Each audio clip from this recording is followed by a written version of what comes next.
Bienvenue. Alors aujourd'hui, on se penche sur un projet algérien vraiment massif, et ça change un peu des hydrocarbures, on va parler phosphate. Oui, c'est ça. Les infos qu'on a là décrivent une initiative industrielle intégrée dans l'est du pays. L'idée, c'est de comprendre ensemble l'ampleur et la portée de ce projet. De la mine jusqu'aux marchés mondiaux, quoi. C'est une ambition énorme, effectivement. Il faut dire que l'Algérie a des réserves de phosphate considérables. On parle de plus de 3 milliards de tonnes rien que dans l'Est. Ah oui, quand même. Et au cœur de tout ça, il y a le gisement de Bled El Hadba à Tébessa. Lui seul, c'est 1,2 milliard de tonnes. C'est colossal. Et j'imagine que les objectifs de production sont à la hauteur. Les chiffres sont impressionnants. Oui, on vise 10,5 millions de tonnes de phosphate brut extraites chaque année. 10 millions et demi. Voilà. Et ce qui est intéressant, c'est que sur ce total, 6 millions de tonnes seront enrichies sur place. Alors, enrichi, ça veut dire quoi exactement dans ce contexte pour nous qui ne sommes pas spécialistes?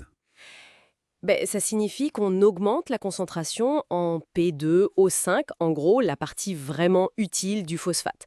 Ça le rend plus efficace, soit pour être transformé ensuite, soit pour être exporté directement. D'accord. Et d'ailleurs, l'usine pour réaliser cet enrichissement, elle est en construction à Bled El Hadba même.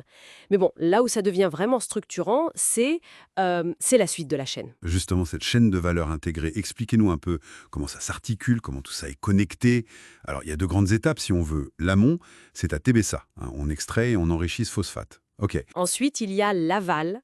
Le phosphate enrichi, il prend la direction de Oued Kébrit, qui est à Soukaras, et c'est là qu'il va être transformé chimiquement Transformation chimique, c'est-à-dire? pour produire de l'acide sulfurique, de l'acide phosphorique, de l'ammoniac. En fait, ce sont les composants de base pour fabriquer les engrais. Et ce qui ressort vraiment des documents, c'est cette affirmation d'une exécution 100% algérienne. Un partenariat entre Sonarem, qui gère la mine, et Sonatrach, le géant qu'on connaît bien, mais qui là s'occupe de la partie chimie. C'est un choix fort, non? Ah oui, c'est un choix stratégique très marqué, surtout pour un projet de cette taille. On parle quand même d'environ 1,5 milliard de dollars d'investissement. Effectivement. Plutôt que de faire appel massivement à des entreprises étrangères pour la construction, comme ça se fait souvent, eh ben là, le pari est fait sur l'expertise nationale pour l'exécution même du projet. Mais il y a eu des partenaires étrangers au début, non? Pour les études? Oui, tout à fait. L'expertise étrangère, notamment allemande, a été sollicitée pour les études d'ingénierie de base et de détail, ce qu'on appelle le FEED et le EPC dans le jargon. En gros, la conception détaillée avant de construire pour s'assurer qu'on respecte les standards internationaux. Mais la conduite du projet, elle, reste algérienne. D'accord, c'est clair. Et l'impact économique? On parle de création d'emplois, de revenus. Les chiffres annoncés sont assez énormes. Le potentiel est là, oui. Une fois que le projet tournera à plein régime, les revenus annuels pourraient approcher les 2 milliards de dollars. 2 milliards? Oui. Et pour l'emploi, c'est significatif aussi. 12 000 postes directs prévus pendant la phase de construction, puis 6 000 emplois directs en phase d'exploitation. Et on estime qu'il y aura environ 24 000 emplois indirects créés autour, dans la logistique, les services. C'est un vrai levier de développement pour toute cette région de l'Est. Et au-delà de l'économie pure, il y a cette dimension de sécurité alimentaire qui revient souvent dans les objectifs. Et c'est fondamental. En produisant ses propres engrais, l'Algérie réduit sa dépendance vis-à-vis des marchés mondiaux qui, on le sait, peuvent être très volatiles. Oui, les prix fluctuent énormément. Exactement. Mais ça va plus loin.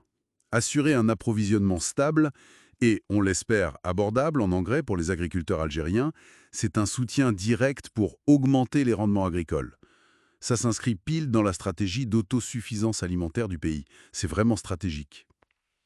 Ok, donc on a la mine, l'usine de transformation, mais comment on fait sortir toutes ces tonnes du pays?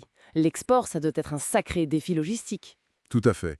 Et c'est là qu'intervient le port d'Annaba, avec son extension majeure. C'est un investissement lourd, là aussi, près de 662 millions de dollars, Pour faire quoi exactement sur le port? pour construire un tout nouveau quai minéralier. Il fera 1600 mètres de long, avec un tirant d'eau, c'est la profondeur, de 16 mètres. Ça permettra d'accueillir de très gros navires, des vrais vraquets. Ah oui, pour exporter en masse. Voilà. L'objectif, c'est clair. Pouvoir exporter 7 millions de tonnes par an depuis Annaba. Ce chantier, il est mené par un consortium algéro-chinois et il devrait être opérationnel vers avril 2026. Et ça va créer aussi pas mal d'emplois portuaires, plus de 2000. Et j'imagine que pour amener tout ce phosphate et ses produits finis jusqu'au port, le train joue un rôle clé. Indispensable. Les sources parlent bien de la modernisation des lignes de chemin de fer pour connecter directement la zone minière de Jebel Ankh, qui est près de Tébessa, et les sites de transformation jusqu'au port d'Annaba. Sans cette logistique ferroviaire performante, l'objectif d'exportation serait impossible à tenir. Donc, le calendrier global, c'est une mise en production pour quand? L'objectif affiché est un lancement de la production en 2027.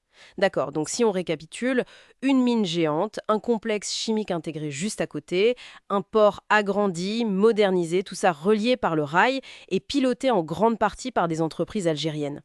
Les buts sont clairs: diversifier l'économie au-delà du pétrole et du gaz, créer beaucoup d'emplois, renforcer la sécurité alimentaire et affirmer une certaine souveraineté industrielle. C'est ça. C'est un projet qui a le potentiel de vraiment transformer l'économie de la région et même du pays. Absolument. L'ambition, c'est de positionner l'Algérie comme un acteur mondial majeur sur le marché du phosphate et des engrais. Et ça, en maîtrisant toute la chaîne, de la roche extraite aux produits finis exportés. Ça s'inscrit d'ailleurs dans une vision plus large de valorisation des ressources minières du pays. On pense aussi au fer de Garadjé-Billet ou au zinc et plomb d'Oued Amizour. Cette volonté de maîtriser toute la chaîne de valeur, de A à Z, pour une ressource aussi stratégique que le phosphate, c'est assez fascinant comme approche. Ça laisse songeur. Tout à fait, et ça ouvre une question intéressante finalement. Quelles pourraient être les implications, les opportunités, mais aussi peut-être les défis si ce modèle d'intégration verticale, cette maîtrise complète, était appliqué à d'autres secteurs clés de l'économie algérienne? Voilà une réflexion à méditer.